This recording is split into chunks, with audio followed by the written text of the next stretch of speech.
Bonjour à tous, on se retrouve pour une nouvelle série de vidéos sur les statistiques descriptives en classe de seconde générale.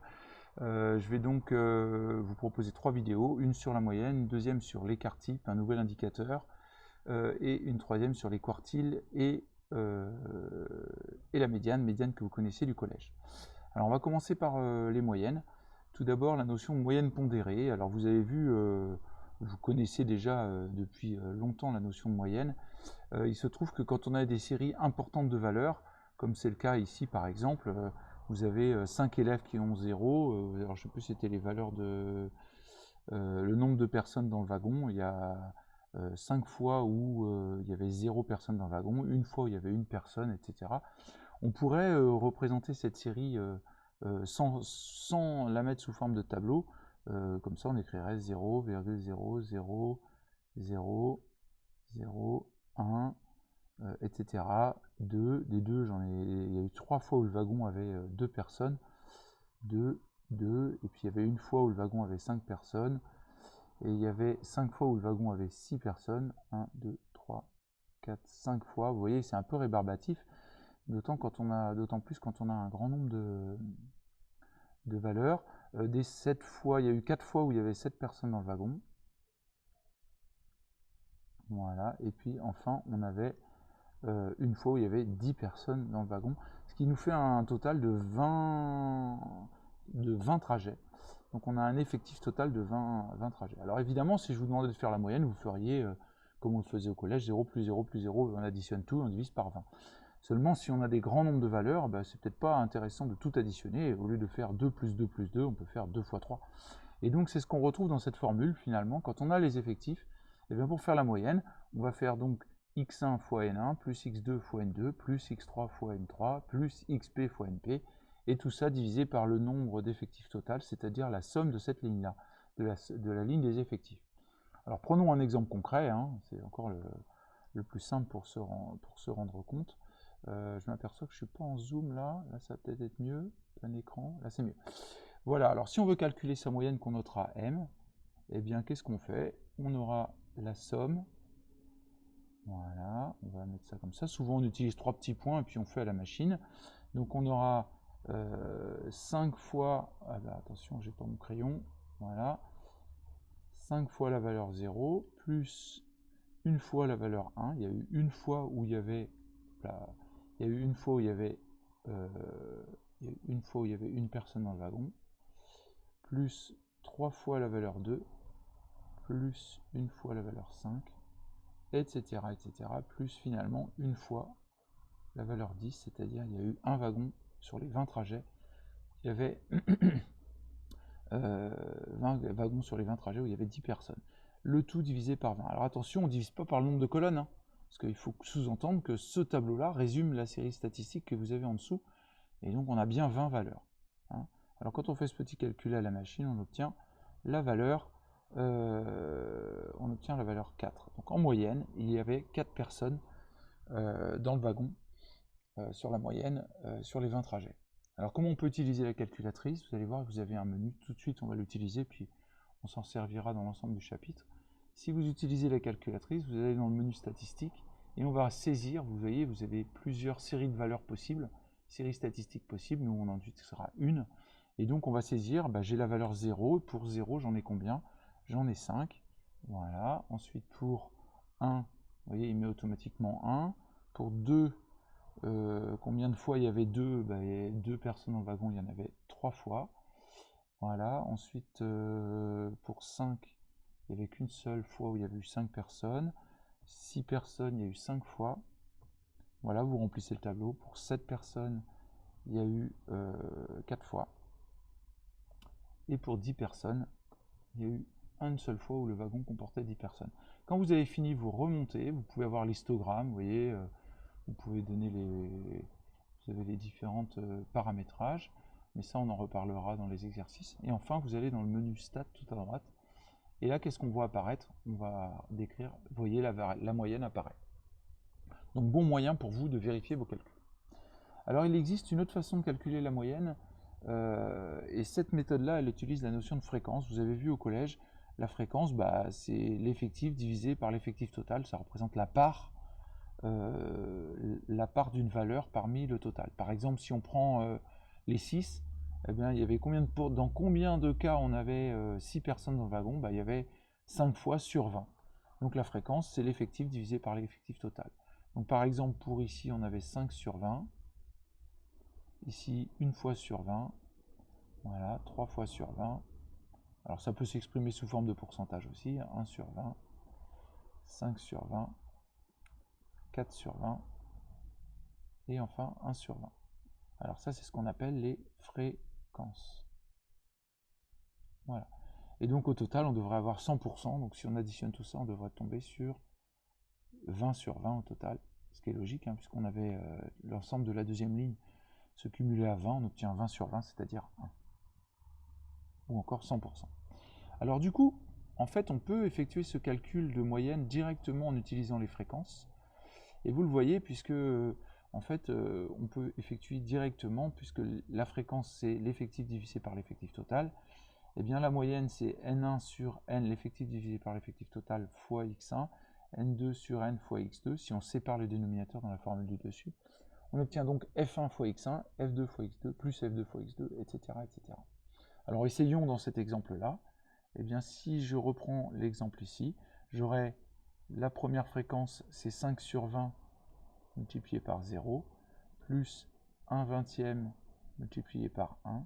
Donc on a 5 sur 20 à avoir 0, 1 vingtième à avoir 1, etc., etc., plus 1 vingtième à avoir eu 10 personnes dans le wagon. Et en fait, vous voyez que le lien est très fort. Ici, si on met tout au même dénominateur, on obtient exactement la même formule qu'au-dessus. Et donc, tout naturellement le résultat obtenu. Alors, pourquoi je vous la donne? Parfois, on a des résultats statistiques où on ne connaît pas les effectifs, on ne connaît que les fréquences. Et dans ce cas, il suffit, ou les pourcentages, exprimés sous forme de fraction ou de pourcentage. Et dans ce cas-là, il suffit de multiplier les valeurs par les fréquences. Et là, on n'a pas à diviser par l'effectif total, puisque finalement, on a divisé à chaque fois par l'effectif total dans les fréquences, dans la formule des fréquences.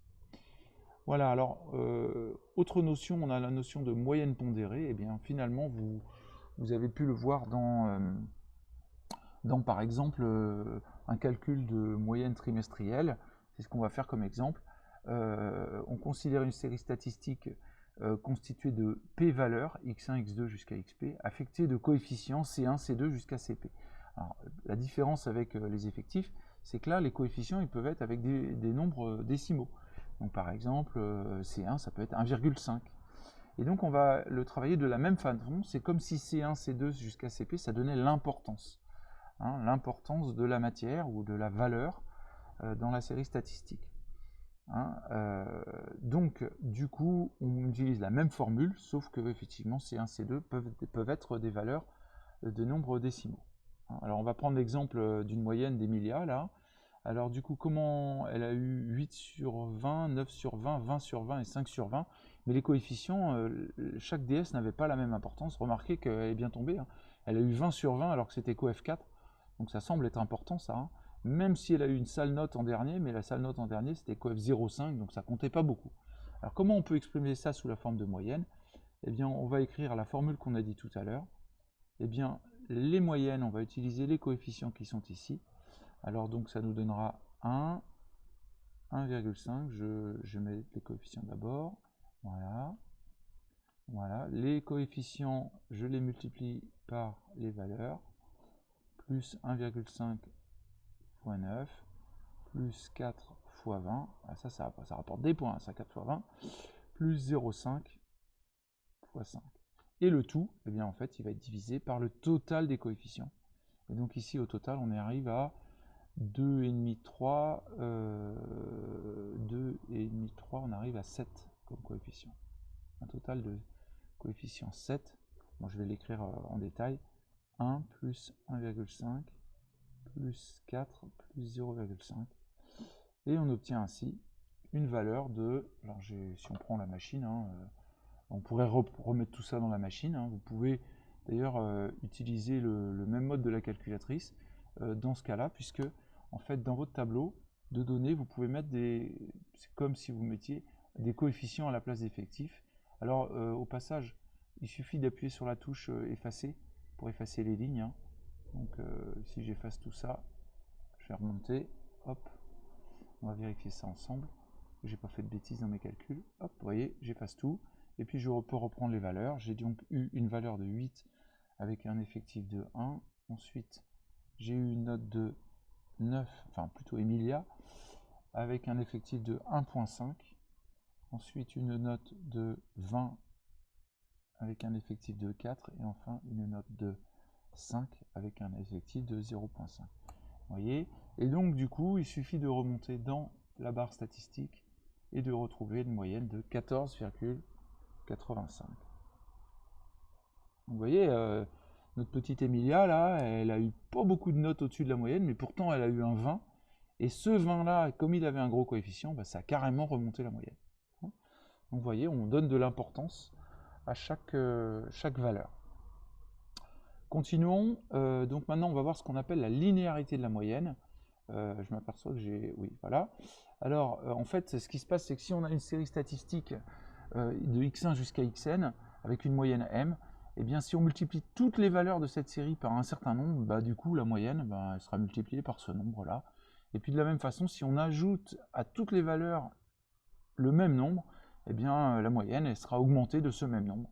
Et pour finir, eh bien, si on fait a fois x1 plus b, a fois x2 plus b jusqu'à a fois xn plus d, c'est-à-dire on additionne par un nombre et on multiplie par le même nombre chaque valeur, par deux nombres a et b, donc on multiplie par a, on additionne, on ajoute b, et bien la moyenne sera multipliée par a et enfin augmentée de b.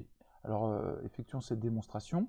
Donc là on suppose que la série statistique c'est de x1 jusqu'à xn, la moyenne c'est donc comme on l'a vu x1 plus x2 plus jusqu'à xn divisé par n. Alors la nouvelle série statistique, pour chaque valeur on a multiplié par a et additionné b, multiplié par a, additionné b, etc. etc. Alors pour calculer la moyenne là, ben, il suffit comme on l'a fait d'additionner. Je vais changer de crayon parce que je me rends compte, je suis avec un petit crayon.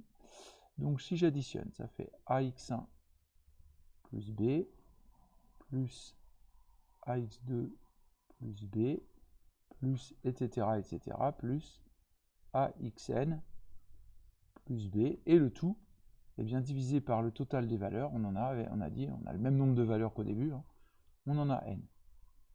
Alors comment maintenant je vais me dépatouiller avec ça? Eh bien en fait on voit des choses qui se ressemblent là. Vous voyez, vous pouvez séparer, on va séparer les b, puisqu'on n'a pas de produit, on peut enlever les parenthèses. Donc ça nous fait ax1 plus ax2 plus ax3 jusqu'à axn, voilà, et des b, bah, il y en a plein. B plus b plus b plus b, etc.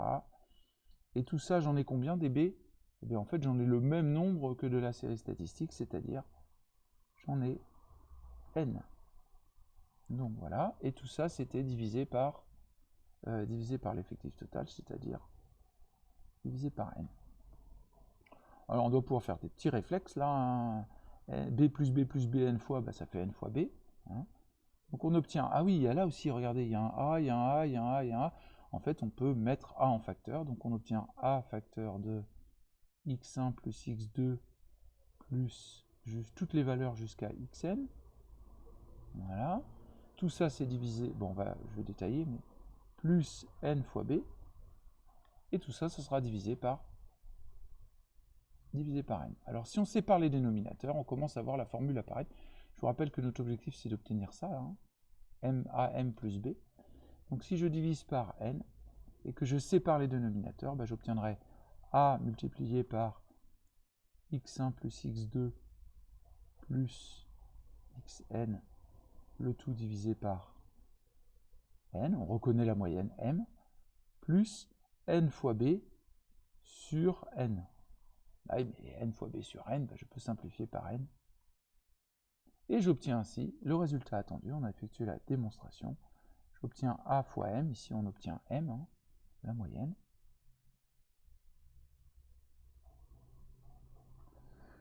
Donc j'obtiens a fois m plus b.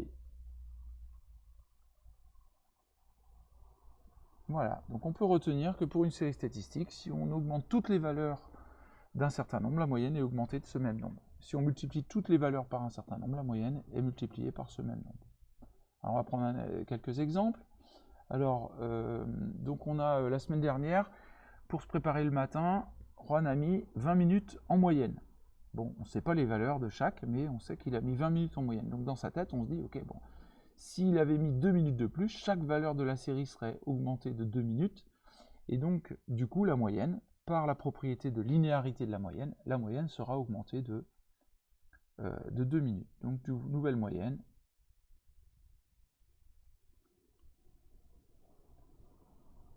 Eh bien, elle sera de 20 plus 2 égale 22 minutes. Voilà.